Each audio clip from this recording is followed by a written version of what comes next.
ஆண்டவரும் இரட்சகருமாகிய இயேசு கிறிஸ்துவின் ஈடு இணையற்ற நாமத்தினாலே எல்ஷடாய் தேவ சபையின் சார்பாக உங்கள் யாவருக்கும் எங்கள் அன்பின் வாழ்த்துக்களை தெரிவித்துக் கொள்கிறேன்.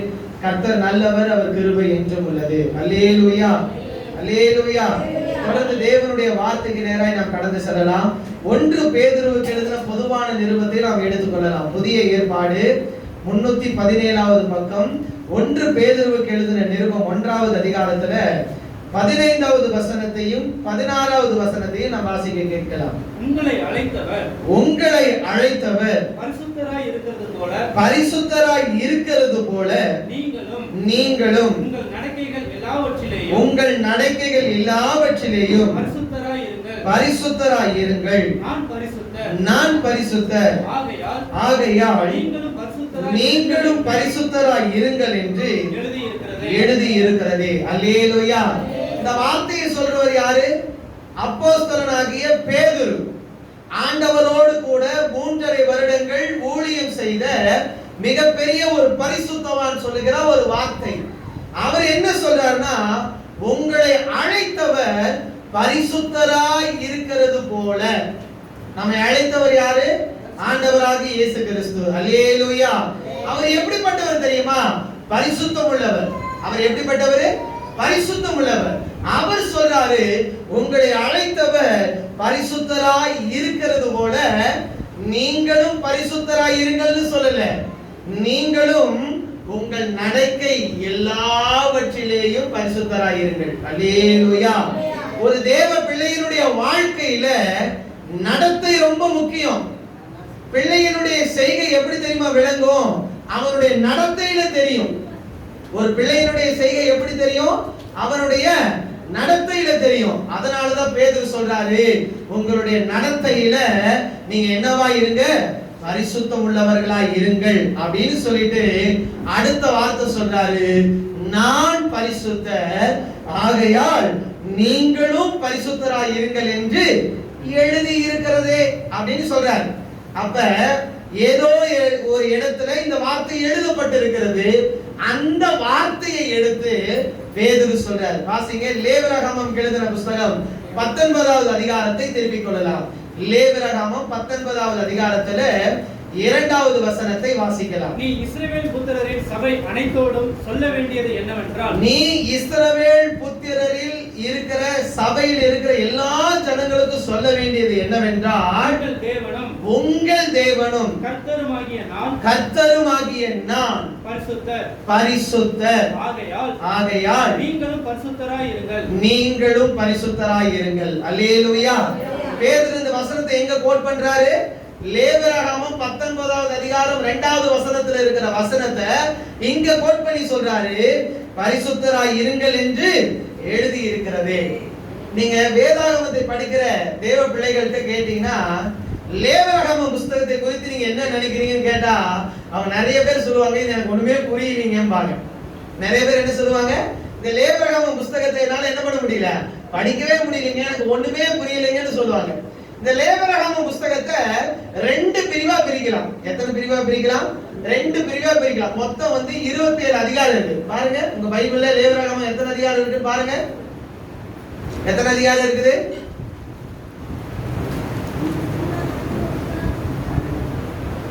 எத்தனை அதிகாரம் இருக்குது? 27 அதிகாரம் இருக்குதா? நல்லா கவனிங்க. இன்னைக்கு நான் சொல்ற ஃபார்மேட்டை கவனிச்சீங்கன்னா லேவியராகமம் புத்தகத்தை படிச்சிடலாம்.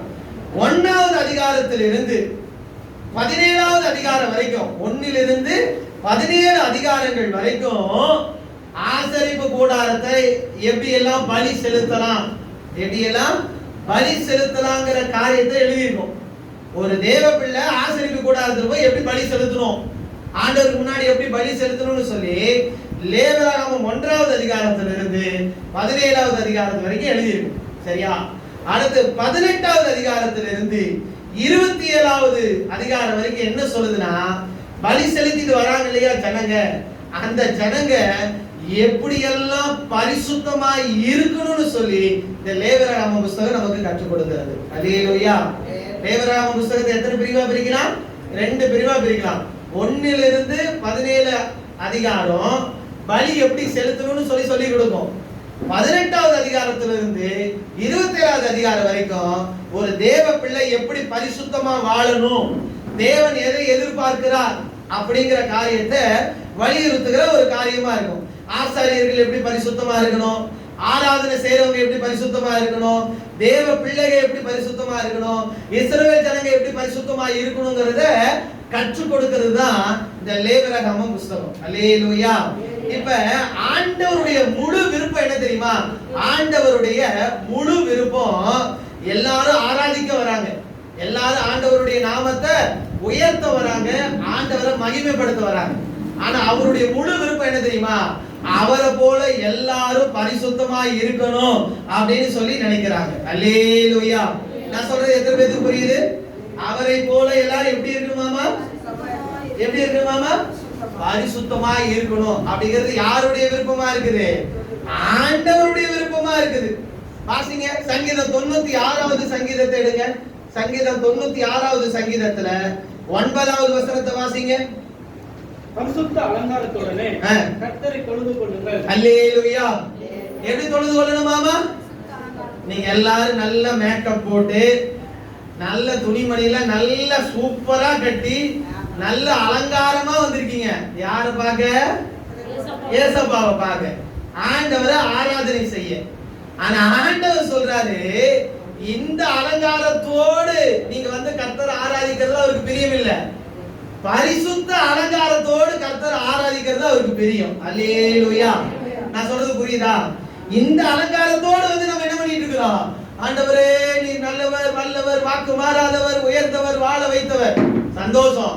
இந்த அலங்காரத்தை விட இன்னொரு அலங்காரம் இருக்குது. பரிசுத்தங்கிற ஒரு அலங்காரத்தோடு நீங்களும் நானும் ஆலயத்துக்கு வந்து கர்த்தரை ஆராதிக்கணும். அல்லேலூயா. இன்னைக்கு எப்படி வந்திருக்கிறோம்? நல்ல தலை சீவி குளிச்சு, பவுடர்லாம் அடிச்சு, செண்டெல்லாம் அடிச்சு, நல்லா போட்டு நல்லா வந்திருக்கிறோம். சந்தோஷம். இந்த அலங்காரத்தை விட கர்த்தரை எதிர்பார்க்கிற அலங்காரம் எந்த அலங்காரம்? பரிசுத்த அலங்காரம். என்ன அலங்காரம்? பரிசுத்த அலங்காரத்தோடு நீங்களும் நானும் யாரை தொழுது கொள்ளணுமாமா? கர்த்தரை தொழுது கொள்ளுகிறவர்களாய் காணப்பட வேண்டும். கரங்களை உயர்த்தி சொல்லலாம் அல்லேலூயா. இன்னொரு வேத வசனத்தை வாசிங்க. சங்கீதம் 93வது சங்கீதத்துல 5வது வசனத்தை வாசிங்க. சங்கீதம் 93:5.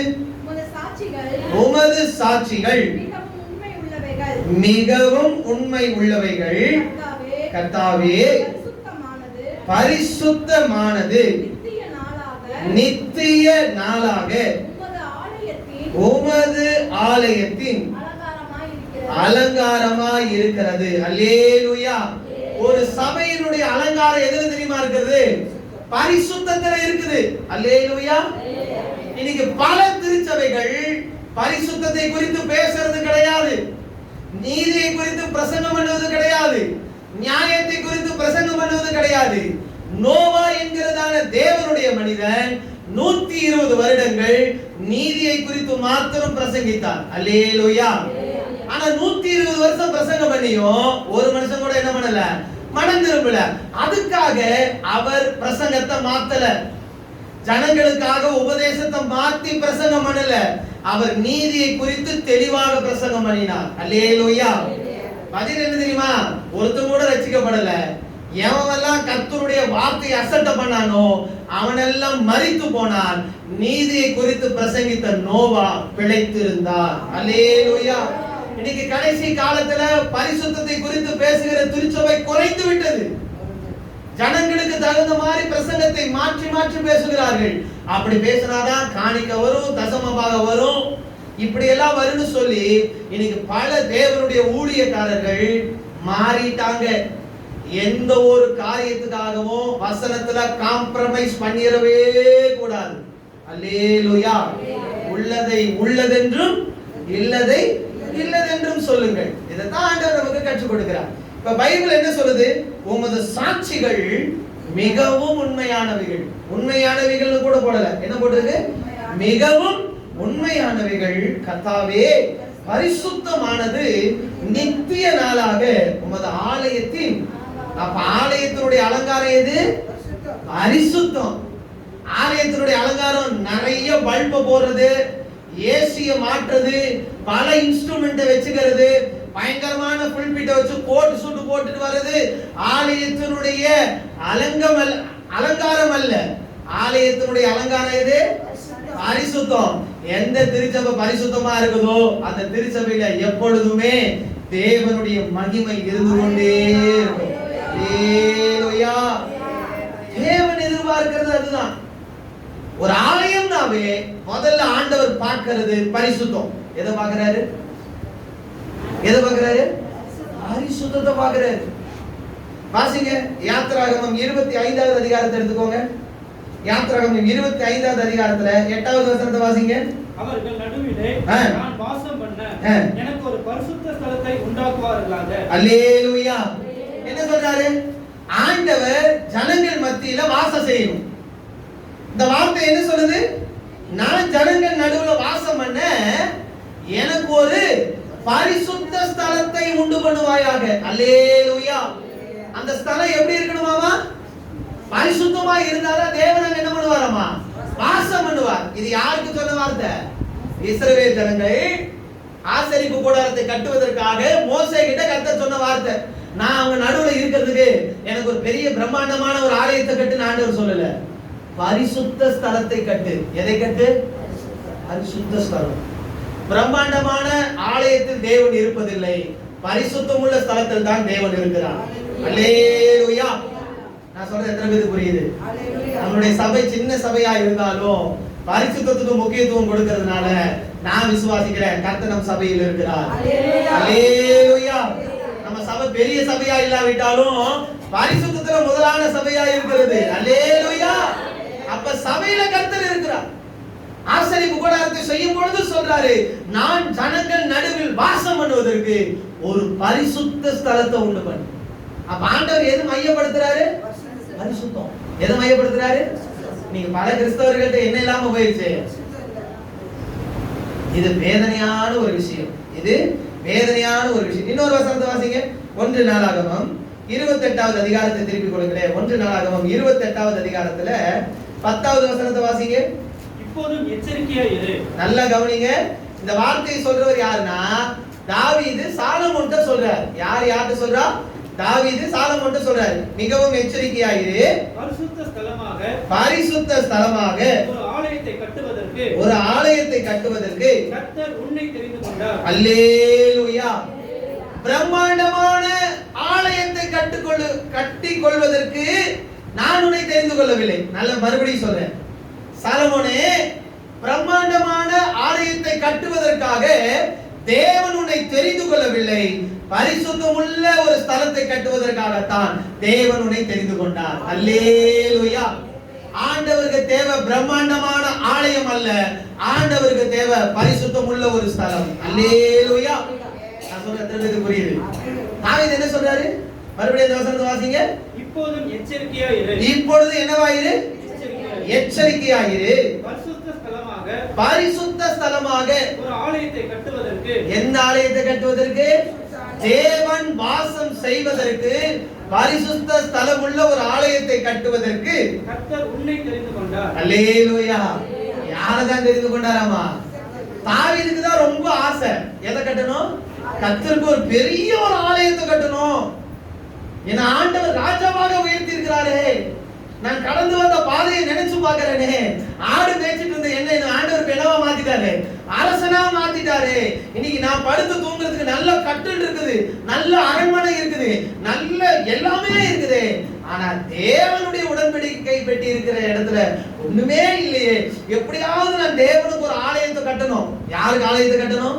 தேவனுக்கு ஒரு ஆலயத்தை கட்டணும்னு சொல்லிட்டு அவர் நினைக்கும் பொழுது ஆண்டவர் சொல்லிட்டாரு, தாவீதே, உன் மேல ரத்த பலி இருக்குது. என்ன இருக்குது?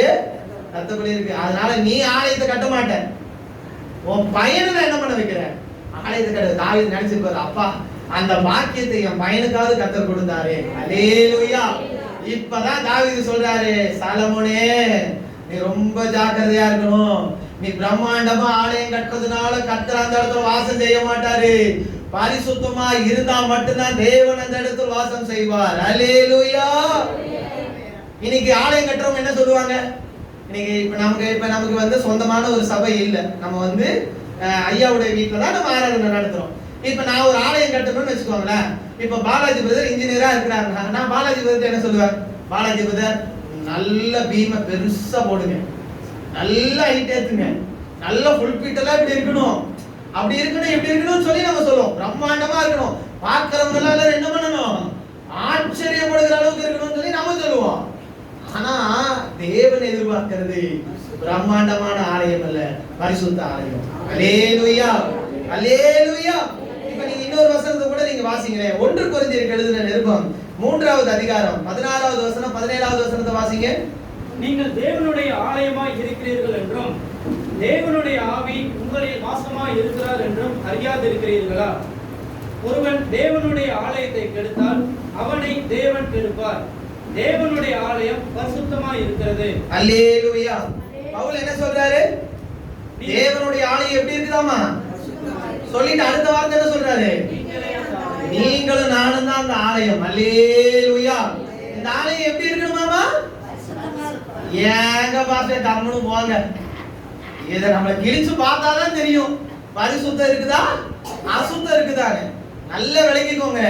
ஒருவன் தேவனுடைய ஆலயத்தை கெடுத்தால் தேவனோட என்ன பண்ணிடுவாருமா? பரிசுத்தத்துக்கு என்னைக்குமே குலைச்சல் வந்து விடாதபடி நீங்களும் நானும் ஜாக்கிரதையா இருக்கணும். அல்லேலூயா. ஆண்டு பவுல் முடிக்குமே சொல்றாரு, நீங்க தான் அந்த தேவனுடைய. பழைய ஏற்பாட்டு காலத்துல தேவன் வாசம் செய்யறதுக்கு ஒரு பரிசுத்த ஸ்தலங்க தேவைப்பட்டுச்சு. ஆனா புதிய ஏற்பாட்டு காலத்துல நீங்களும் நானும் தான் தேவன் தங்கும் ஆலயம். அல்லேலூயா. அப்ப இந்த ஸ்தலம் எப்படி இருக்கணும்? மூப்பரே எப்படி இருக்கணும்? சுத்தமா இருக்கணும். சுத்தத்தோட பரியும் சேர்த்துக்கோங்க, பரிசுத்தமா இருக்கணும். இந்த ஆலயம் எப்படி இருக்கணுமாமா? பரிசுத்தமா இருக்கணும். இது யாருக்கு எழுதுறாரு பவுல்? சபையில இருக்கிற ஜனங்களுக்கு சொல்றாரு. ஏன்னா சபையில பிரச்சனை வந்துருச்சு. ஒரு கூட்டம் நான் அப்போலை சேர்ந்தவன்னு சொல்றான், ஒரு கூட்டம் நான் பேதுருவை சேர்ந்தவங்கிறான், ஒரு கூட்டம் பவுலை சேர்ந்த. இவனுங்களுக்குள்ளாரே அடிச்சுக்கிறானுங்க. ஊழியக்காரனை விக்கிரகமா மாத்திட்டானுங்க. எப்படி? நாங்களாம் பேதுரு கூட்டம்பா, ஏப்பா நாங்களாம் பவுல் கூட்டம்பா. கர்த்தர் டேய் எங்க போகுது? சபைக்குள்ளார பாலிடிக்ஸ் வந்துருச்சு. சபைக்குள்ளார என்ன வந்துருச்சு? அதனாலதான் சொல்றாரு, மாமனே தேவனுடைய ஆலயத்தை நீ கெடுத்துட்ட, கர்த்தர் என்ன பண்ணிடுவாரு? நீங்க பல திருச்சபைகளை பார்த்துருக்கீங்க, பல குள்ள நெறிங்க உள்ள உட்கார்ந்து இருப்பாங்க, பாத்திருக்கீங்களா? சபையை உடைக்கிறதுக்குனே ஒரு குரூப் இருக்கும். எப்படா வாயை புடுங்கனா அதை புடுங்கி வச்சுக்கிட்டு சபையை ரெண்டா உடைச்சிடலாம் நினைக்கிற குரூப் நிறைய பேர் இருக்கு. இன்னைக்கு பல திருச்சபைகள் உடைக்கப்பட்டிருக்குங்க பல பேர்த்தினால. ஒண்ணு விளங்கிக்கோங்க, சபையை நம்ம உடைச்சோம்னா கர்த்தர் நம்மள உடைச்சிருவாரு. ஜாக்கிரத. ஒருவனின் ஆலயத்தை கெடுத்தானா அவனை நான் என்ன பண்ணிடுவேன்? எடுத்து போட்டுருவாங்க. தேவ பிள்ளையே, நீங்கள் நானும் நம்மளுடைய நடத்தையில பரிசுத்தமா இருக்கணும். அல்லேலூயா. வார்த்தைக்கும் வாழ்க்கைக்கும் சம்பந்தம் இருக்கணும். வார்த்தைக்கும் வாழ்க்கைக்கும் சம்பந்தம் இருக்கணும். பிரசங்கம் பண்ணிட்டு வாழ்க்கை அப்படியே ஆப்போசிட்டா இருந்தா எப்படி இருக்கும்? பவுல் சொல்றாரு, கிறிஸ்துவை பின்பற்றுகிறது போல நீங்கள் என்ன பண்ணுங்க. அப்ப ஆண்டவர் எப்படி நீ ஃபாலோ பண்றிய அந்த மாதிரி என்ன ஃபாலோ பண்ணுன்னு சொல்றாருன்னா, பவுல் எந்த அளவுக்கு பரிசுத்தமா வாழ்ந்திருப்பாரு. அல்லேலூயா, அல்லேலூயா. தேவன் நம்மிடத்துல சொல்றாரு, உங்கள் நடக்கை எல்லாவற்றிலேயும் என்னவா இருக்கணும்? பரிசுத்தமா இருக்கணும். நடத்தையில எப்படி இருக்கணும்? பரிசுத்தம் முக்கியம். வாசிங்களே, எபிரேயருக்கு எழுதின பொதுவான நிருபத்துல 3வது அதிகாரத்தை திருப்பிக்கோங்க. அதுல 17, 18, 19 வாசிங்களே. எபிரேயருக்கு எழுதின நிருபம் 3வது அதிகாரம். மேலும் அவர் 40 வருஷமாய் யாரை ஆலோசித்தார்? பாவம் செய்தவர்களை அல்லவா? அவருடைய சபங்கள் வனாந்தரத்தில் விழுந்து போயிற்று. பின்னும் என்னுடைய இளைப்பாறுதலில் பிரவேசிப்பதில்லை என்று அவர் யாரை குறித்து ஆணையிட்டார்? கீழ்ப்படியாதவர்களை குறித்தல்லவா? ஆதலால் அவிசுவாசத்தினாலே அவர்கள் அதில் பிரவேசிக்க கூடாமல் போனார்கள் என்று பார்க்கிறோம். அல்லேலூயா. எபிரேயருக்கு எழுதுற ஆக்கியோன் சொல்றாரு, 40 வருஷமா கர்த்தர் யார ஆலோசித்தாரு அப்படின்னு சொல்லிட்டு 3 பட்டியல சொல்றாரு. ஒண்ணு என்ன சொல்றாரு தெரியுமா? பாவம் செய்யறவங்க. யார் செய்யறவங்க? பாவம் செய்யறவங்க வனாந்தரத்துல என்ன ஆயிட்டானமா? செத்து போயிட்டானமா. ரெண்டாவது கீழ்ப்படியாம போனவன். ரெண்டாவது யாரு? கீழ்ப்படியாம போனவன். மூணாவது அவிசுவாசம் உள்ளவன். இந்த 3 பேரும் தேவனுடைய இளைப்பாறுதலுக்குள்ள என்ன பண்ணலையாமா?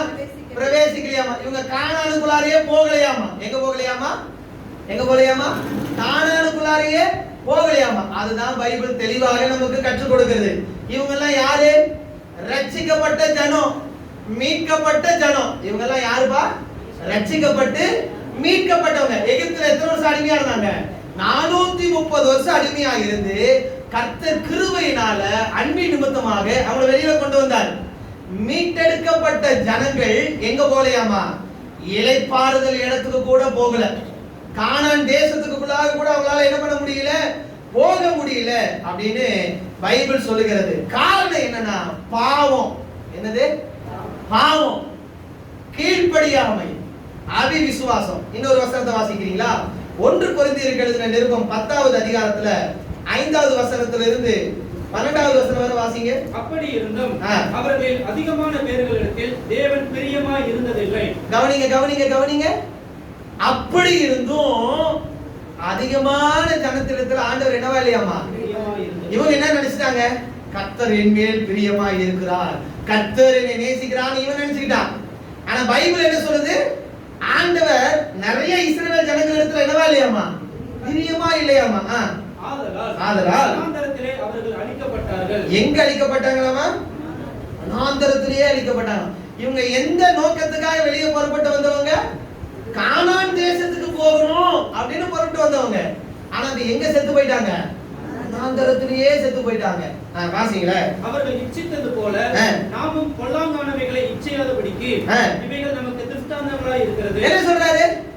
ஏன் அந்த ஜனங்க இளைப்பாறுதல் இடத்துக்கு போகல? அவங்க இச்சித்தாங்க. அவங்க என்ன பண்ணாங்க? அநேக காரியங்களை இச்சித்ததுனால அவங்களால எங்க போக முடியல? இளைப்பாறுதல் இடத்துக்கு போக முடியல. இன்னைக்கு நம்ம என்ன சொல்றோம்? அக்கிரமத்தையும் அநியாயத்தையும் ரொம்ப கேஷுவலா செஞ்சுட்டு நான் பரலோகத்துக்கு சென்று விடுவேன். பயங்கர குடிகாரனா இருப்பான். அவனுடைய கல்லறையில் எழுதியிருப்பாங்க, நல்ல போராட்டத்தை போராடினார், ஓட்டத்தை வெற்றியோடு முடித்தார், அவருக்காக நீதியின் கிரீடம் வைக்கப்பட்டிருக்கிறது. எங்க கிரீடம் வைப்பாங்க? புழுதான் தலையில இருக்கும். இரவும் பகலும் அவியாத அக்கினி தான் தலையில இருக்கும். குடிச்சுக்கிட்டே இருந்தா எங்க போய் போக முடியும் பரலோகத்துக்கு? விளங்குதா? இங்க பைபிள் சொல்லுது அவங்க இச்சித்தாங்க. அந்த மாதிரி நம்மளும் என்ன பண்ணிடக்கூடாதுமா? பொல்லாதவைகளை என்ன பண்ணிடக்கூடாதுமா? இச்சித்திர கூடாதுங்கிறதுக்காக கர்த்தர் முன்கூட்டியே நமக்கு சொல்லி இருக்கிறார்னு பவுல் சொல்லுகிறார். அல்லேலூயா. நல்ல விளங்கிக்கோங்க. மீட்கப்பட்ட ஜனம், அழைக்கப்பட்ட ஜனம், முன்குறிக்கப்பட்ட ஜனம் எங்க போகல? கானான் தேசத்துக்கு போகல. காரணம் என்னங்கறத நான் சொல்றேன். அடுத்த வசனத்தை வாசிங்க. ஜனங்கள் புசிக்கவும் குடிக்கவும் உட்கார்ந்து விளையாட எழுந்திருந்தார்கள். எழுதியிருக்கிறபடி அவர்களில் சிலர் விக்கிரக ஆராதனைக்காரர் ஆனது போல நீங்களும் ஆகாதிருங்கள். ஏன் ஆண்டவர் நிறைய பேர் பிரியமா இல்லைங்கிறதுக்கு சொல்றாரு பவுல். நிறைய பேர் விக்கிரக ஆராதனைக்காரரா இருந்தாங்களாமா. என்ன காரரு? நீங்க போன பாஷை நான் திருநீரே வைக்கல, நீங்க என்ன போய் நான் போய் விக்கிரகம் சொல்றீங்க அப்படின்னு நீங்க சொல்லலாம். நல்லா கவனிச்சுக்கோங்க. கர்த்தருக்கு கொடுக்கிற முக்கியத்துவத்தை வேற எதுக்கு கொடுத்தாலும் விக்கிரகம். உங்களுக்குள்ள பண ஆசை வந்தாவே அது ஒரு விக்கிரகம். நிறைய பேர் பாத்துருக்கீங்களா? பணத்தை செலவு நோட்டு வாங்க அப்படி மோந்து பார்ப்பாங்க, அப்படி பார்ப்பாங்க. பாத்துருக்கீங்களா? வாசு தூக்க, ஓ இந்த பணத்தை சேமிச்சு வச்சா பணம் குமி, இந்த அக்ஷய திருதியை அப்படின்னு ஒண்ணு வரும். பாத்துருக்கீங்களா? ஒரு போட்டு தங்க வாங்கி வச்சா அந்த வருஷத்துக்குள்ள என்ன ஆகுமாமா? தங்கமா நகைக்கடைக்காரன் தான் ஜொலிப்பான். நம்ம என்ன பண்ணுவோம்? அது ஒரு விக்கிரகம். நல்லா கவனிச்சுக்கோங்க. ஆண்டவர் சொல்றாரு, ஜனங்க புசித்தார்கள், குடித்தார்கள், எழுந்தாங்க, விளையாண்டாங்க, இதெல்லாம் பண்ணாங்க. விக்கிரக ஆராதனைக்காரராய் இருந்ததுனால வனாந்தரத்திலே அழிக்கப்பட்டார்கள். இளைப்பாறுதல் இடத்துக்கு அவங்க என்ன பண்ணல? வரல. அடுத்து அவர்களில் சிலர் வேசித்தனம் பண்ணி ஒரே நாளில் 23,000 பேர் விழுந்து போனார்கள். என்ன பண்ணாங்களாமா? வேசித்தனம் பண்ணி ஒரே நாள் எத்தனாயிரம் பேர் செத்தானாமா? 23,000 பேர் செத்து போனானாமா. எதுல? வேசித்தனம் பண்ணி கர்த்தருக்கு பிரியமில்லாத அருவருப்பான காரியத்தை செய்ததுனால ஒரே நாள் எத்தனை பேர் செத்து போயிட்டான்? 23,000 பேர் செத்து போயிட்டான். அதுபோல நாமும் வேசித்தனம் பண்ணாத பவுல் கோடிட்டு சொல்றாரு. ஆமா, அப்படி பண்ணா அந்த மாதிரி நீ என்ன பண்ணிராத, பண்ணிக்கு நீ செத்து போய் தொலைஞ்சிராத. ஆண்டவர் நமக்கு நித்திய ஜீவனை அளிப்பேன் என்று வாக்குத்தத்தம் பண்ணி இருக்கிறார். அல்லேலூயா. இஸ்ரவேல் ஜனங்களுக்கு கானான வாக்கு பண்ணாரு. உங்களுக்கு எனக்கு எதை வாக்கு பண்ணி இருக்கிறாரு? நித்திய ஜீவனை வாக்கு பண்ணி இருக்கிறார். அல்லேலூயா. அந்த நித்திய ஜீவனை பெற்றுக்கொள்ளணும். இவனுங்கள மாதிரி நம்மளும் வேசித்தனம் பண்ணி புசிச்சு குடிச்சு விளையாண்டுக்கிட்டு அவிசுவாசம் இருந்து பாவம் செஞ்சுட்டு இருந்தோம்னா நித்திய ஜீவனை நம்மளால என்ன பண்ண முடியாது, சுதந்திரிக்க முடியாது. பவுல் சொல்றாரு, அவங்க வேசித்தனம் பண்ணுன மாதிரி நம்ம என்ன பண்ணிட கூடாதமா, வேசித்தனம் பண்ணிராதீங்க. அடுத்து அவர்களில் சிலர் கிறிஸ்துவை பரீட்சை பார்த்து பாம்புகளால் அழிக்கப்பட்டார்கள். அதுபோல நாமும் கிறிஸ்துவை பரீட்சை பாராதிருப்போம். இப்ப எது கோட் பண்றாரு? அடிக்கடி ஆண்டவரை செக் பண்றாரு. இன்னைக்கு நிறைய ஆண்டவரே நீர் என்னோடு கூட இருந்தீர் என்று சொன்னா ஆண்டவர் நம்ம கூட தான் இருக்கிறாரு. நிறைய பேர் அப்பப்ப ஆண்டவரை செக் பண்ணி பார்ப்பாங்க. விளங்கிக்கோங்க, பல நேரங்கள்ல ஆண்டவரை பரீட்சை பார்க்க கூடாது. அல்லேலூயா. அவங்க அடிக்கடி ஆண்டவரை பரீட்சை பார்த்து ஆண்டவருக்கு கோபம் மூட்டுனனால நிறைய பேர் செத்து போனான், வனாந்தரத்துல செத்து போனான். பல பேருக்கு பாம்பு வந்து கடிச்சிருச்சு. கிறிஸ்துராணியமா பாக்குறாங்க, என்ன பாஷ நம்மளே பார்த்து சொல்றாரு, நம்மளும் ஒபே பண்ணல, நம்ம வீட்டுக்கு ஏதாவது பாம்பையும் அனுப்பிச்சுட்டுருவாரு. அடிக்கடி ஆண்டவர் பரீட்சை பார்க்க கூடாது. அடிக்கடி ஆண்டவர் என்ன பார்க்க கூடாது, பரீட்சை பார்க்க. அதனாலதான் ஆண்டவர் சொல்றாரு பாம்புகளால் அழிக்கப்பட்டார்கள். எதனால? ஒரே போடு போட்டுச்சு. அடுத்த வார்த்தை வாசிங்களேன். அவர்களில் சிலர் முறுமுறுத்து. அடுத்த ஒரு குரூப் என்ன வருது? முறுக்கு இல்ல, என்னது? எல்லாரும் அப்படியே பாக்குறீங்க, மூக்க அப்படியே பாக்குறது. பாஸ்டர் வாயிலிருந்து என்ன வருது? முறுமுறுப்பு. என்னது? எவ்வளவு கர்த்தர் நல்லது செய்யட்டும் அத்தனை நொன்னாட்டையும் சொல்லிக்கிட்டு ஆட போ. எப்படி சிஸ்டர் இருக்கீங்க? நல்லா இருக்கு. ஆட போங்க. அந்த முகத்தை சுடிக்கும் போதே இன்ன வரைக்கும் கர்த்தர் நல்லா வச்சிருக்கிறார். கர்த்தருக்கு சோத்திரம். அல்லேலூயா. சில பேர் பாத்தீங்கன்னா அது முறுமுறுத்துட்டே இருக்கும். என்ன ஆண்டவர் பெருசா செஞ்சு நீ உசுரோடு இருக்கிறது இருப்பதான் என்ன செய்யணும்? ஒரு கையும் காலம் இழுத்துட்டு போறதா அப்ப சொல்லலாம். கவனிக்கிறீங்களா? சிலர் முறுமுறுத்து சங்காரக்காரனாலே அழிக்கப்பட்டார்கள். யாரால அழிக்கப்பட்டாங்க? ஆமா, ஆண்டவர் வச்சிருக்கிறாரு ஒரு தூதனை போற்றுவான். வாயில முறுமுறுப்பே வரக்கூடாது. என்னைக்குமே கர்த்தர் தன்னுடைய வாழ்க்கையில செய்த நன்மைகளை நினைத்து துதிக்கிற ஒரு நாவாதான் நம்முடைய நாவ இருக்கு. அல்லேலூயா.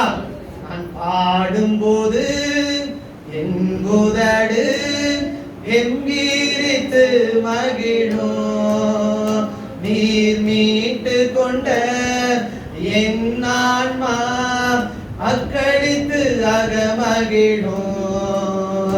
நான் பாடும்போது என் உதடு கம்பீரித்து மகிழும், நீர் மீட்டு கொண்ட என் ஆன்மா அக்களித்து அகமகிழும். அல்லேலூயா. நீங்க பாடும் பொழுது உங்க ஆத்மா மகிழும். நான் முறுமுறுக்கும் போது ஒரு சங்கார தூதன் வந்து வாயிலே அடித்து விடுவார். இப்படி பாட எப்படி இருக்கும்? முறுமுறுப்பு வந்தா உங்களுக்கு யார் வந்தா? சங்காரன் வந்து என்ன பண்ணானுமா? அடிக்கல, அழிச்சுட்டான். அடிக்கல, என்ன பண்ணிட்டான்? அழிச்சுட்டான். அடுத்து அதுபோல நீங்களும் முறுமுறுக்காதீர்கள். அதுபோல நம்மளும் என்ன பண்ண கூடாதாமா? இது யார் சொல்றா? பவுல் சொல்றாரு. விளங்குதா? முறுமுறுக்காத, வேசித்தனம் பண்ணாத, கர்த்தரை பரீட்சை பார்க்காத, பாவம் செய்யாத. புரியுதா? இப்படி எல்லாம் சொல்றாரு. அடுத்த வசனத்தை வாசிங்க. இவைகளெல்லாம் கிறிஸ்தவங்களாக அவர்களுக்கு சம்பவித்தது. இதெல்லாம் உனக்கு நடந்துருச்சு. உலகத்தின் முடிவு காலத்தில் உள்ள நமக்கு. நல்லா கவனிங்க. இப்ப உலகத்தினுடைய முடிவு காலத்துக்குள்ளார நம்ம இருக்கிறோமா? நமக்கு எச்சரிக்கை உண்டாகும்படி எழுதப்பட்டும் இருக்கிறது. அல்லேலூயா. இதெல்லாம் பவுல் சும்மா எழுதலீங்க, நம்மளை எச்சரிக்கிறாரு. ரோட்ல போகும்பொழுது பெரிய குழி தோண்டி வச்சிருக்காங்க. நீங்க அந்த வழியா போயிட்டீங்க, பின்னாடி வர வண்டியை பார்த்து சொல்லுங்க, அப்பப்ப இருப்பா அந்த இடத்துல குழி தோண்டி இருக்காங்க, போனா உள்ள விழுந்துருவேன். எச்சரிக்கிறீங்களா? எச்சரிக்கலையா? சில பேர் இந்த பால வேலை செய்யும் போதெல்லாம் பாத்தீங்கன்னா இந்த வழியா வராதீங்கன்னு சொல்லி ஒரு போர்டு போட்டுருவான். இங்கு பாலம் வேலை நடைபெறுகிறது, மாற்று பாதையில் செல்லவும் அப்படின்னு போட்டுருவான். அதை பார்த்தாவே நம்ம என்ன பண்ணிடணும்? வேற பாதையில போகணும். அவன் சொல்லுவான், அவன் கிடைக்கலான்னு உள்ள போனோம்னா போக வேண்டியதான். இப்ப பவுல் சொல்றாரு, இதெல்லாம் நான் உனக்கு சொல்றேன்னு எதுக்கு தெரியுமா சொல்றேன்?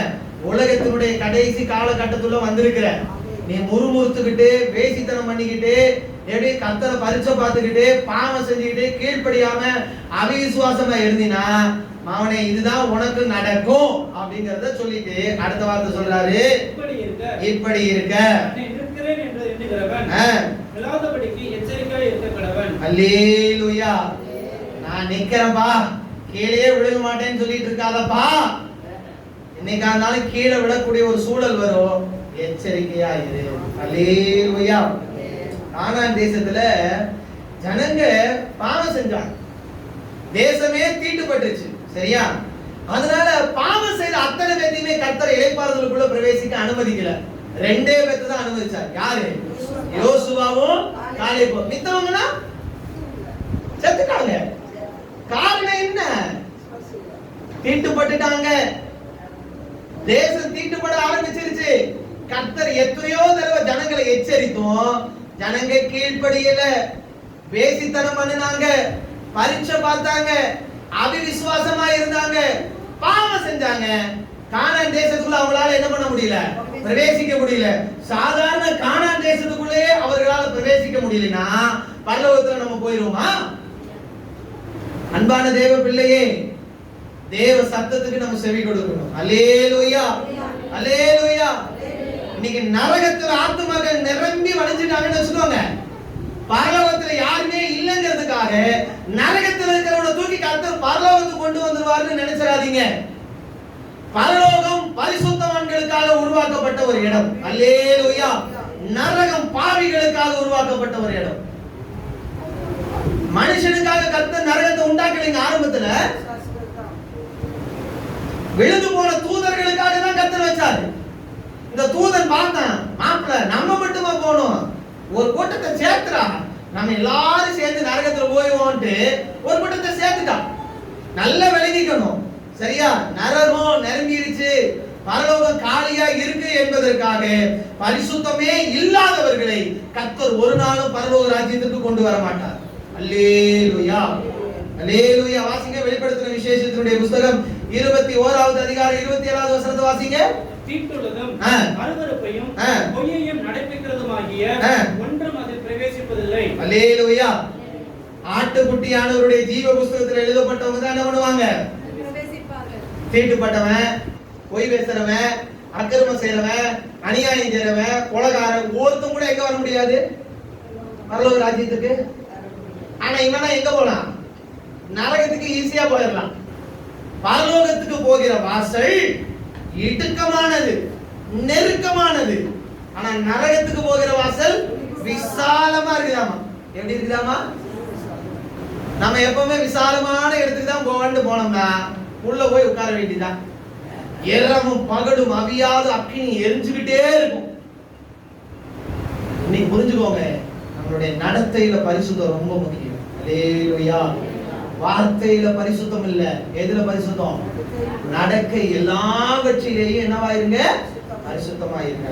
இன்னொரு காரியத்தை நம்ம வாசிக்கலாம். மத்தேயு எழுதின சுவிசேஷத்தினுடைய புத்தகம் 7வது அதிகாரத்தை திருப்பிக் கொள்ளலாம். மத்தேயு எழுதின சுவிசேஷத்தினுடைய புத்தகம் 7வது அதிகாரம் 22வது வசனத்தை 23வது வசனத்தை. அந்நாளிலே அநேகர் என்னை நோக்கி, கர்த்தாவே கர்த்தாவே, உமது நாமத்தினாலே தீர்க்கதரிசனம் உரைத்தோம் அல்லவா, உமது நாமத்தினாலே பிசாசுகளை துரத்தினோம் அல்லவா, உமது நாமத்தினாலே அநேக அற்புதங்களை செய்தோம் அல்லவா என்பார்கள். அப்பொழுது நான், ஒரு காலம் உங்களை அறியவில்லை, அக்கிரம செய்கைக்காரரே, என்னை விட்டு அகன்று போங்கள் என்று அவர்களுக்கு சொல்லுவேன். அல்லேலூயா. இது எப்ப நடக்கும்? நியாய தீர்ப்பு நாள்ல நடக்கிற சம்பவம். நியாய தீர்ப்புல நடக்கும்போது கர்த்தர் சொல்லுகிற வார்த்தை. இப்ப நான் இருக்கேன்னு வச்சுக்கோங்களேன், இப்ப இந்த வார்த்தை எனக்காக எழுதுறேன்னு வச்சுக்கோங்களேன். ஆண்டவரே ஆண்டவரே, உம்முடைய நாமத்தினாலே உம்முடைய வார்த்தைகளை நான் பிரசங்கம் பண்ணினேன், உம்முடைய நாமத்தினாலே பிசாசுகளை துரத்தினேன், எல்லாம் உடைய நாமத்துக்காக தான் ஆண்டவரே நான் செய்தேன் அப்படின்னு நான் சொல்றேன்னா, ஆண்டவர் என்ன சொல்லுவாரு? முதல்ல வைக்கிற பேர் என்ன தெரியுமா? நான் உன்னை அறியல, அக்கிரம செய்கைக்காரரே. நீங்க எல்லாமே கர்த்தருடைய நாமத்துக்காக செஞ்சுட்டு பரலோகத்துக்கு போகும்போது நீ யாருமே தெரியலப்பா அப்படின்ட்டாருன்னா எப்படி இருக்கும்? உங்களுக்கு எப்படி இருக்கும்? பட்ட பிரயாசம் அத்தனை வேஸ்டா? நான் சொல்றது எத்தனை பேருக்கு புரியுது? புரியுதா?